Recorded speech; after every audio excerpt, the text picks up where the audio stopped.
Hello বন্ধুরা, good morning. কেমন আছো সবাই? আমি রীতা। আমার আরেকটি নতুন ব্লগে তোমাদের সবাইকে স্বাগত। আশা করছি যে যেখান থেকে আমার এই ভিডিওটি দেখছো সবাই খুব ভালো আছো এবং সুস্থ আছো, আর আমরাও কিন্তু বেশ ভালো আছি। তো চলো বন্ধুরা, আশা করছি আমার ব্লগটির সঙ্গে থাকবে, প্রথম থেকে শেষ অবধি দেখো, আশা করি তোমাদের ভালো লাগবে। তো দেখো বন্ধুরা, সকাল সকাল ঘুম থেকে উঠে ঘরের সামনেটা পরিষ্কার করছি। রাতে না প্রচুর ঝড়ের মতন বৃষ্টি হচ্ছিল, ঠিক আছে, যার জন্য বাইরের থেকে একটু আশেপাশে থেকে পাতা এসে ঘরের সামনে জড়ো হয়েছে। আর ঘুম থেকে উঠে আগে আমি ওই কাজটাই করছি, রাস্তাটা ঝাড় দিয়ে নিচ্ছি। ঘরের সামনে যে রাস্তাটা, ওটা ঝাড় দিয়ে তারপরে এই যে সিঁড়িটাও ধুয়ে নিচ্ছি। আর এদিকে আমার পাপা সোনা এখনও কিন্তু ঘুম থেকে উঠিনি, তো ভাবছি এই কাজটা সেরে নিই, তারপরে পাপাকে ঘুম থেকে তুলে ওকে আবার টিউশনিতে পাঠাবো। তো ঘরের সামনেটা ধুতে না আমাকে বেশ সময় লেগেছে, কারণ বৃষ্টি হয়েছিল তো রাত্রে, যার জন্য বালি টালি দিয়ে পুরো সিঁড়িটা একদম নোংরা হয়ে গেছে। আর বৃষ্টির সময় না বাইরের থেকে ঘরে আসার সময় সিঁড়িটা একদম কাদা কাদা টাইপের হয়ে যায়, খুব নোংরা হয়, এত নোংরা হয় সকালবেলা ওটা ধুতেই আমার প্রচুর সময় চলে যায়। যাই হোক, আমি সিঁড়িটা তো সুন্দর করে ধুয়ে নিয়েছি, আর তারপরে ঘরে এসেছি। তা ঘরে এসে আমি ঘর ঝাড় দিচ্ছি, আর পাপাকে বারবার ডাকছি ঘুম থেকে ওঠার জন্য, কিন্তু একদমই উঠছে না। আর এদিকে আমার টিনা সোনা কিন্তু আমার ডাকে সাড়া দিচ্ছে। আমি বলছি, তোমাকে উঠতে হবে না, তোমার তো আর পড়া নেই, তুমি শুধু খাবে আর ঘুমোবে, তোমাকে আর ঘুম থেকে উঠতে হবে না।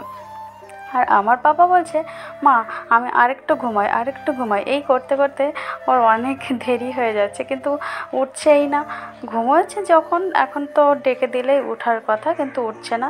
7টা থেকে পড়া, আর এদিকে আমি কাজ করছি আর আমার পাপাকে ডাকছি। তো ডাকতে ডাকতে আমার ঘরটাও ঝাড় দেওয়া হয়ে গেছে, তারপরে ওকে তুলে দিয়ে পড়তে পাঠিয়ে দিয়েছি। আর তারপর আমি কাজবাজ যেটুকু ছিল সকালে বাসি কাজ সবগুলো সেরে হাত গা ধুয়ে এই যে আমি আবার জামা চেঞ্জ করে একটু ফ্রেশ হয়ে নিচ্ছি। তারপরে যাব উপরে যে ঠাকুর ঘরের সব কাজগুলো করব। আর এখানে কাকা শ্বশুর শাশুড়ি মা সকালে কিছু ফুল তুলে নিয়ে এসেছিলো, তো সেইগুলোই আমি আগে উপরে নিয়ে যাচ্ছি। তো উপরে যেয়ে আমি প্রথমে ঠাকুর ঘরে ঝাড় দিয়ে নেব, তারপরে বাসনটা মাজবো, ঠাকুর ঘরটা মুছবো, কারণ এই কাজগুলো যদি আগে থেকে করা থাকে তাহলে পুজো দিতে কিন্তু আমাদের বেশি সময় লাগে না। তারপর এইদিকে দেখো বন্ধুরা, আজকে বেশ ভালো রোদও উঠে গেছে সকাল সকাল। কালকে বৃষ্টি হয়েছিল, ছাদে জলও বেঁধে আছে, তো বৃষ্টি হয়েছিল জন্য না জামা কাপড়গুলো ভালো শুকাইয়েছিল না। আর দেখো এখনও মেঘ হয়েছে, কিন্তু রোদও উঠেছে। তো যে জামা কাপড়গুলো কালকে শুকায়নি, তো সেগুলো আমি রোদে দিয়ে দিয়েছি। আর এই যে ঠাকুরঘর আমার ঝাড় দেওয়া হয়ে গেছে, এখন ঠাকুরঘরের সামনেটাও আমি ঝাড় দিয়ে নিচ্ছি, কারণ এখানেও আমি আজকে একটু জল দিয়ে পরিষ্কার করব। কারণ যেদিন রাত্রে বৃষ্টি হয় আর হাওয়া দেয় খুব, সেদিন না প্রচুর ধুলো চলে আসে কোথার থেকে জানি, তার জন্য এইসব জায়গা খুব নোংরা হয়। আর তাই জন্য দেখলাম, মানে প্রতিদিন না ধোয়া লাগে না, কিন্তু এক দিন খুব নোংরা হয়, তো তাই জন্য সেটা পরিষ্কার করার জন্য জল দিয়ে ধুতে হয়, আর সেটাই আমি করেছিলাম। আর এদিকে ঠাকুরের বাসনগুলো আমার মাজা হয়ে গেছে, আর ঘরটাও আমার মোছা হয়ে গেছে। তো বাসন টাসন মেজে আমি রেখে নিচে যাচ্ছি। আর এখন তো আমি পুজো করব না, পুজো করব পরে। আর তার আগে যদি শাশুড়ি মা চান করে পুজো করে দেয় তাহলে তো হয়ে গেল পুজো।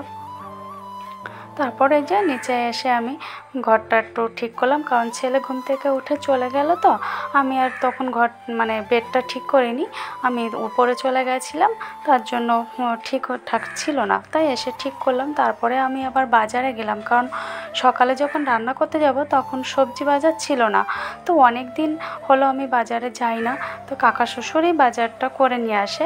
তো আজকে ওনার একটু শরীর খারাপ ছিল, তো তার জন্য বলছে যে বৌমা আমি আজকে যাব না, ভালো লাগছে না, তাই আমি একটু বাজারেও গেলাম। তো বাজার থেকে এসে না রান্নাবান্না করতে বেশ একটু সময় হয়ে লেগেছিলো, কারণ বাজার করে আসবো, সেগুলো এসে গোছাবো, মাছ টাছ কুটা বাটা কত কিছুই থাকে বলো, তো সেইগুলো করে রান্না করতে অনেক সময় লেগেছে। আর আজকে জানো তো বাজারে যেয়ে আমার খুব ভালো লেগেছে, কারণ সব টাটকা টাটকা সবজি পেয়েছি। আর আমাদের বাজারে না খুব মানে খুব ভালো ভালো সবজি পাওয়া যায়। তারপর ওখান থেকে এসে রান্না করতে না আমাকে অনেকটা সময় লেগেছে জন্য আমি আর ভিডিওতে দেখাইনি, কেননা অফ ক্যামেরায় আমি রান্নাটা করেছি। ভিডিও করতে গেলে না, রান্না করতে আর ভিডিও করতে গেলে অনেকটা টাইম লেগে যায়, তার জন্য আমি আর তখন ভিডিও করিনি। তো রান্নাটা তোমাদের দেখাইনি যে আমি কিভাবে কি রান্না করছিলাম। তারপর রান্না বান্না করে ছেলেকে খাইয়ে স্কুলে পাঠিয়েছি, আর আমরা সবাই খেয়ে নিয়েছি। খাওয়া দাওয়া করে ঘর দোর ঝাড়টার দিয়ে যে আমি আবার আমার বেডরুমে চলে এসেছি, আর এখন যে ডাস্ট ক্লিনিংয়ের কাজটা করতে হবে তো সেগুলোই করছি। তারপর এসব করার পরে তো আবার চান করতে হবে, আর এই কাজগুলো তো আমার প্রতিদিনের কাজ, এটা না করলে আমার ভালোও লাগে না, আর করতেই হয় আমাকে। তাই রান্নাবান্না সেরে বাদবাকি বাইরের যে কাজকর্ম ছিল সেগুলো করে আমি ঘরে এসে আর ঘরে এসে কাজগুলো করছি। আর ছেলে যেহেতু ঘরে নেই, ও ঘরে থাকলে না আমাকে টুকটাক এটা ওটা ওর কাজগুলো করতে হয়, তখন না মানে একটু অসুবিধা হয়ে যায়। তা ও ঘরে যখন থাকে না তখনই আমি এই কাজগুলো করি। তো আমার ঘরটা তো মানে জিনিসগুলো সব মোছা হয়ে গেছে, আর এখন আমি ঘরটা ঝাড় দিয়েও নিচ্ছি। আর দেখো বন্ধুরা, বাইরে কিন্তু আজকে খুব রোদ দিচ্ছে, প্রচুর রোদ আর প্রচুর গরম। কালকে রাত্রে বৃষ্টি হয়েছিল জন্য রাতটা খুব ভালো ঠান্ডা ছিল, কিন্তু দিনের বেলায় রোদ হচ্ছে আর প্রচুর গরম পড়ছে। আমি এই যে ঘরটা ঝাড় দিচ্ছি, পরিষ্কার করছি, তো পুরো ঘেমে গেছি। মানে মনে হচ্ছে যে জলের মধ্যে যে যদি আমি 1 ঘন্টা দাঁড়িয়ে থাকি তবেই না আমার মানে গরমটা কমে যাবে, এরকমই মনে হচ্ছে। তারপরে আমার ঘরটা ঝাড় দেওয়া হয়ে গেছিলো, পুরো ঘরটা ঝাড় দিয়ে আমি ঘরটা এখন পুরোটা মুছেও নেব। আর এদিকে আমার টিনা সোনাকেও কিন্তু আমি চান করতে দিয়ে দিয়েছি। ও কারণ জলের আওয়াজ পেলে না ও অলরেডি চিল্লামিল্লা করতে থাকে, মানে চান করার জন্য প্রচুর চিল্লামিল্লি করে। তার জন্য ওকে আমি বাথরুমে দিয়ে দিই শাওয়ারের নিচে, আর ও একভাবে ওর মতন করে চান করতে থাকে, আর বারবার আমাকে ডাকে মা মা। তখন আমি যে একটু উঁকি মেরে ওকে দেখে আসি। আর আজকে না বেশ কিছু জামা কাপড়ও ছিল, তা ওগুলো এখন আর ধোবো না। আমি তাড়াতাড়ি কাজগুলো কেন করছি জানো তো, আমাকে আবার একটু বেরোতে হবে, ছেলের জন্য একটা বই আনতে হবে, অর্ডার দিয়েছিলাম। তো ওখান থেকে ফোন এসছে, তো ভাবছি ট্রেনটা ধরবো। তার মানে পাশে একটা ট্রেন আছে, ওই ট্রেনটাই ধরবো।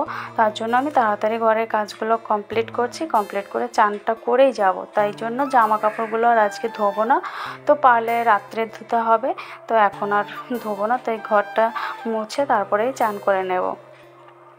আর এদিকে আমার প্রায় ট্রেনের টাইমটা আধা ঘন্টা টাইম আছে, যেহেতু আমার বাড়ির কাছে ট্রেন স্টেশন, মানে রেডি হয়ে বেরোলেই তাড়াতাড়ি আমি ট্রেনটা ধরতে পারবো।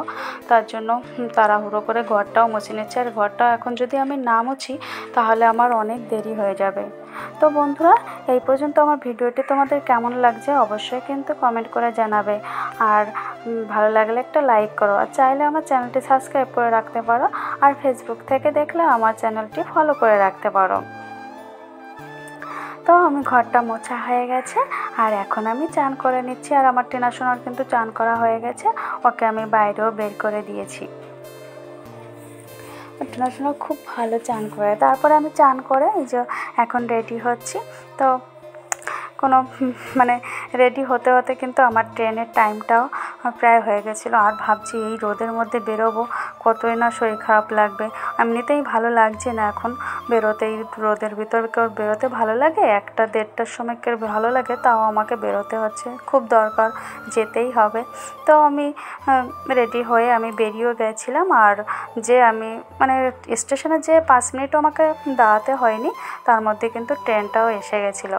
আর ট্রেনে ওঠে না হকারিরা পাঁপড় বিক্রি করছিল, তো আমি সেখান থেকে বেশ কিছু 3-4 রকমের পাঁপড়ও নিয়ে নিয়েছিলাম। তো আমার ছেলে পাঁপড় খেতে খুব পছন্দ করে, এটা 10 টাকা 20 টাকার প্যাকেট, তো সেটা নিয়েই এসেছি বাড়ি। তো বাড়ি এসে সবাইকে খাবার দিয়ে আমিও খাচ্ছিলাম। খাওয়া দাওয়া সেরে আমি তারপরে একটু রেস্ট নিয়েছি, কারণ সকাল থেকে একবারও আমি বসিনি। আজকে যেহেতু বারবার বাইরে বেরোতে হচ্ছে, তো আমার বসার টাইম একদমই হয়নি। তারপরে যে বিকালে আবার ছাদে এসেছি, জামা কাপড় তুললাম, গাছগুলোতে জল দিলাম। আর দেখো বন্ধুরা, এখনও কিন্তু রোদের আমেজটা রয়েছে। তো চলো বন্ধুরা, আজকের মতো ভিডিওটি এখানে শেষ করছি।